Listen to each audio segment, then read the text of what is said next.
Sa nakalipas na 40 taon, ang teknolohikal na pag-unlad ay pinangungunahan ng mayayamang kumpanya sa Europa at Estados Unidos. Ang mga produktong iyon ay ginagawa sa mga lugar na mas mura ang paggawa, kadalasan sa China, para ibenta sa merkado. Ine-export ang mga produktong iyon sa buong mundo at napupunta sa mga pamilihan. Sa kanluran, nakuha nila ang mga trabahong high-tech tulad ng pagdidisenyo, pagmamarket at pagmamanupaktura ng mga produkto. Lumaki ang kita ng global na kumpanya. Bumaba ang presyo para sa mamimili at naging sentro ng murang paggawa ang ilang bansa. Dahil sa paggawa, nagkaroon ng dagdag kita at umunlad ang lokal na industriya. Kaya gumanda ang buhay ng mga mamamayan kaysa kung agrikultura lang ang pinagkakakitaan. Sa teorya, panalo-panalo ito. Pero kahit pa naging magkaibigan ang mga sangkot sa prosesong ito, spoiler alert, hindi naman nangyari, nananatili pa rin ang motibasyon ng mga low-cost export centers na angkinin ang ilan sa mga high-value na papel para sa kanilang sarili, sa kahit anong paraan. At ayun nga, yun mismo ang nangyari. Sa ilang bahagi ng pagmamanupaktura, ang China ngayon ay kasing advanced o mas nauuna pa kaysa kanluran. At di na lang gumagawa ng disposable consumer goods. Oo, patuloy silang gumagawa ng plastic na produkto na nauuwi sa tambakan, na binebenta sa Alibaba, Wish, Temu, Shein, o anumang sikat na platform sa panahong pinapanood mo ito. Pero sa maraming paraan, nakaka-distract lang yon sa katotohanang naging global powerhouse na ang bansa sa ilan sa pinakamahahalagang larangan sa mundo. Nagulat ang maraming ekonomista sa bilis ng pangyayari. Habang humaharap ang China sa pinakamalaking problemang pang-ekonomiya sa mga dekada, tanong sa kanila, ito ba ay lifeline na makakatulong sa ekonomiya o huli na at kulang pa rin? Ang tanong naman para sa mga gobyerno at kumpanya sa kanluran ay, ano ang gagawin nila sa alinmang sitwasyon? Kaya, naging nangunguna na nga ba talaga sa mundo ang pagmamanupaktura ng China? Makakayanan kaya ng bansa kung umalis ang mga kumpanyang kanluranin? At sapat ba ang mas mahigpit na restriksyon sa kalakalan para pigilan ang pag-usbong ng mga industriyang ito? Noong 1978, nagpatupad ang China ng bagong batas sa Foreign Equity Joint Ventures. Ngunit mabagal ang progreso at hindi agad napansin hanggang kalagitnaan ng 1980s. Nagbukas ito ng pinto sa dayuhang kapital at tumulong sa pag-unlad ng mga rehiyonal na ekonomiya. Dahil sa deregulation ng presyo at kita sa Special Economic Zones, pinayagan ang mga negosyo na magtakda ng sariling istruktura ng sahod. Nagtagumpay ang eksperimento at pumasok ang bansa sa pinakamalakas na paglago ng ekonomiya. Napabilis din ang urbanisasyon dahil naakit ang mga manggagawa mula kanayunan tungo sa mataas na sahod sa lungsod. Nagkaroon ng sapat na liberalisasyon upang mapasok ng China ang pandaigdigang kalakalan bilang isang kilalang kakumpetensya sa pag-export. Sa mabilis na paglipas ng panahon, ngayon ay tinitingnan ng karamihan ang China hindi lang bilang isang tagagawa, kundi bilang ang pangunahing tagagawa sa pandaigdigang entablado. Malaki ang naging epekto nito sa ating sariling mga ekonomiya. Bago ang pag-angat ng China, ang isang bagay na kasing simple ng toaster ay itinuturing na malaking gamit sa bahay na pinag-iisipan at pinaghahandaan ng mga tao sa pagbili, katulad ng pag-iisip natin ngayon kapag bumibili ng computer. Dahil sa pagmamanupaktura ng China, naging abot kaya ang consumer durables. Matagal ding iniugnay ang gawa sa China sa mababang kalidad, gaya ng mga produkto sa Alibaba, Wish, Temu, at Shein ay hindi nakakatulong sa mga stereotype. Pero dahil sa quality control, panlabas na pressure, at mas malalim na pag-unawa sa kompetisyon, ang malalaking tagagawa sa China ang dahilan kaya may ilang miyembro ng media na naghayag ang dati ng laganap, luma, at mababang kalidad na paggawa sa China ay bahagi na lang ng nakaraan. Kaya, naging nangunguna na nga ba talaga sa mundo ang paggawa sa China? Sa kalidad at dami? Oo at hindi. Kadalasan, ang murang produkto online ay gawa sa China at may kaugnayan sa kakayahang pinansyal. Ayon sa International Labour Organization, mas mababa ng 25% ang gastos sa paggawa sa China kaysa sa Estados Unidos. Mas mababa rin ito kaysa sa gastos sa European Union, Japan, Mexico, Korea, at karamihan ng ibang bagong industrialisadong bansa, lalo na sa matagal ng maunlad.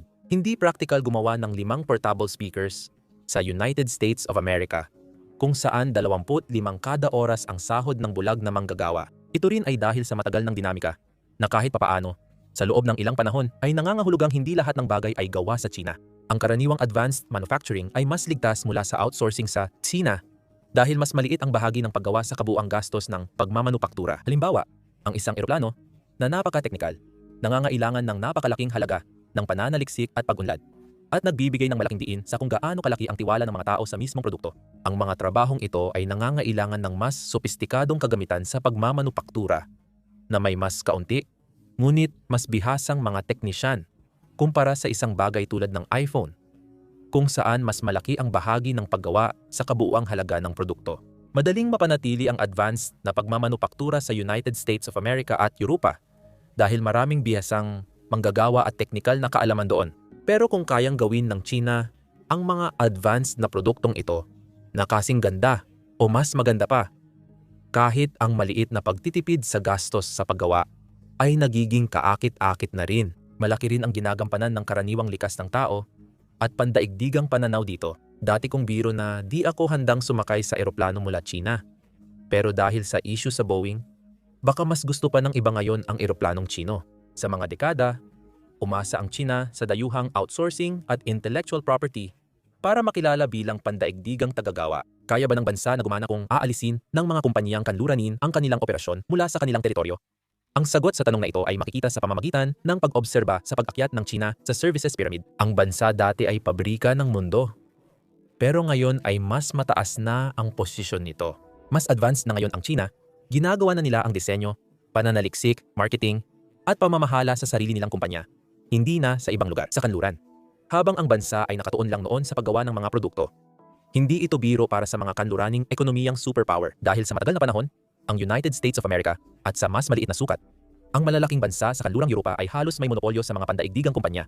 Pero malaki na ang inilago ng China nitong mga nakaraang dekada. Hanggang mga 10 taon na ang nakalipas, mahirap magbanggit ng alinman sa kanilang mga kumpanya na nag-ooperate sa labas ng kanilang bansa at nagsisimula na itong magbago. Isa sa pinakamagandang halimbawa ng produktong Chino na nakatawid sa mga hadlang ay ang Huawei, isang multinasyonal na kumpanyang teknolohikal mula China na nagbibigay ng impormasyon, komunikasyon na teknolohiya, infrastruktura at smart device.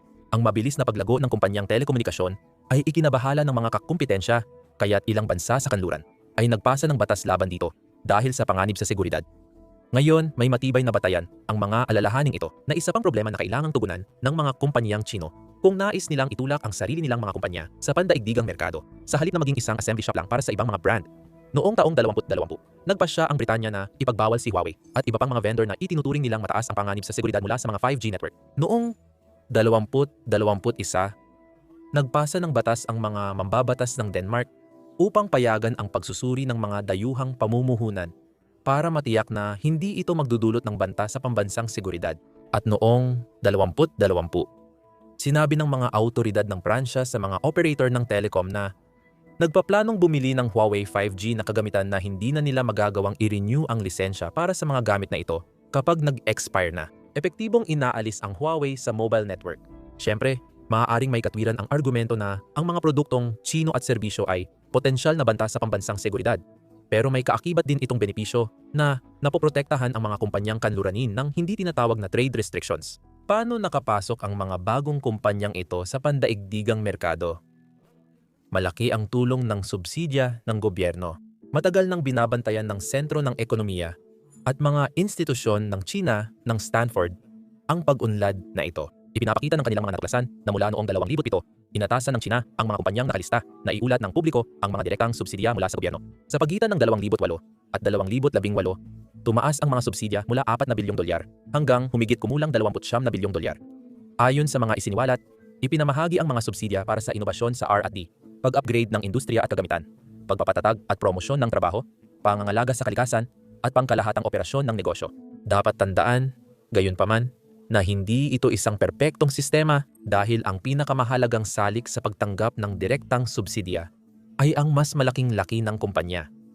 At ang pagtanggap ng subsidya ay konektado sa mas mababang paglago ng produktibidad ng kumpanya at bahagya lamang na pagtaas sa paggastos sa R&D sa mga susunod na taon. Bukod pa rito, ang mas mataas na antas ng empleyo ay tila pansamantala lamang, kaya't kailangang patuloy na maglagay ng pera ang China sa makina upang mapanatili ang ganitong uri ng paglago. Isa pang bagay na dapat kilalanin ay ang China ay may napaka-edukadong populasyon na may sistema na nagbibigay ng malaking diin sa mga kasanayang pang-industriya sa lahat ng antas.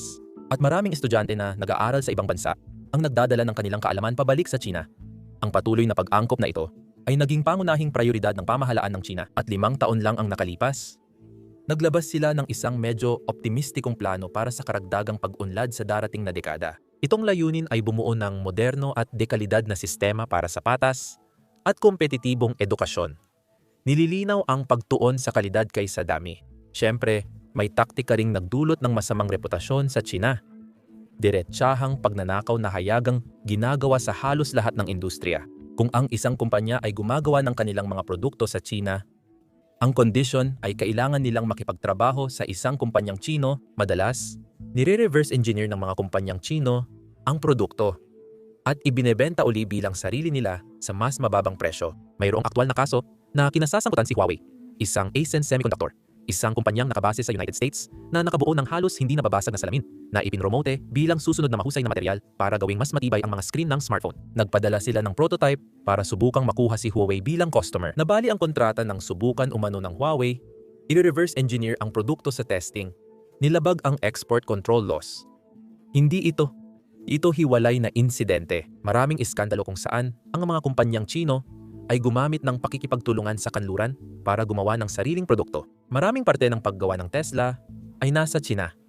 At sinasabi ngayong mas maganda ang Model 3 na gawa ron kaysa sa mga gawa sa Amerika at Europa. Sa katunayan, ang BYD ng China na ngayon ang pinakamalaking tagagawa ng electric vehicle sa buong mundo. Dito sa Australia, halimbawa, malaki na ang nababawas ng mga sasakyan ng BYD sa market share ng Tesla. Walang sariling industriya ng sasakyan ang Australia, kaya hindi ito alintana ang pinagmulan ng kotse.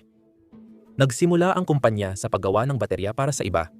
Tapos binuo nila ang natitirang negosyo mula rito. Ngayon, magaganda na ang trabaho nila at kakayahan. At ang kita ay napupunta sa China, hindi sa Western shareholders. Kahanga-hanga ang narating ng China mula dekada na ang nakalipas. Pero may mga nakakalitong bahagi sa kanilang tagumpay. Halimbawa, marami sa paglago ng China ay nakabatay hindi sa tunay na paglikha ng halaga sa paggawa, kundi sa pagtatayo ng mas maraming bahay kaysa sa kailangan nila para gawing pamumuhunan. Maganda ito para sa mga headline ng ekonomiya dahil nagbibigay ito ng trabaho sa maraming tao at nagdadagdag ng malaking halaga dahil handang gumastos ng malaki ang mga tao para magpatayo ng bahay. Pero hindi ito pangmatagalan. Bumagsak ang merkado ng ari-arian. Nagdulot ng pagbagal ng ekonomiya at pagtaas ng kawalan ng trabaho sa kabataan hanggang sa tumigil ang gobyerno sa pag-uulat nito. Pero dahil sa sobrang paglago ng iba pang mga industriya, maaaring mapunan ng mga dating pag-unlad ang naging epekto ng spekulatibong pagkahumaling na iyon at bigyan ang pangalawang pinakamalaking ekonomiya sa mundo ng paraan para lumago sa mas napapanatiling paraan.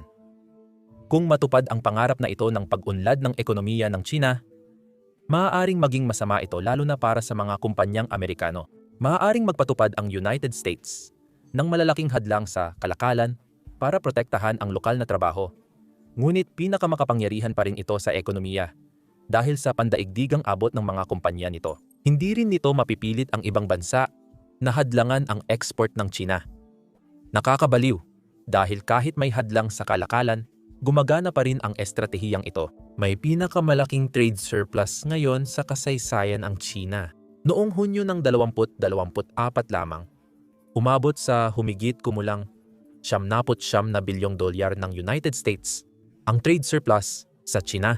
Bumabawi ito sa pagkalugi sa real estate, ngunit nagdudulot ng galit sa ibang bansa at pinalalakas ang panawagan para sa trade restriction.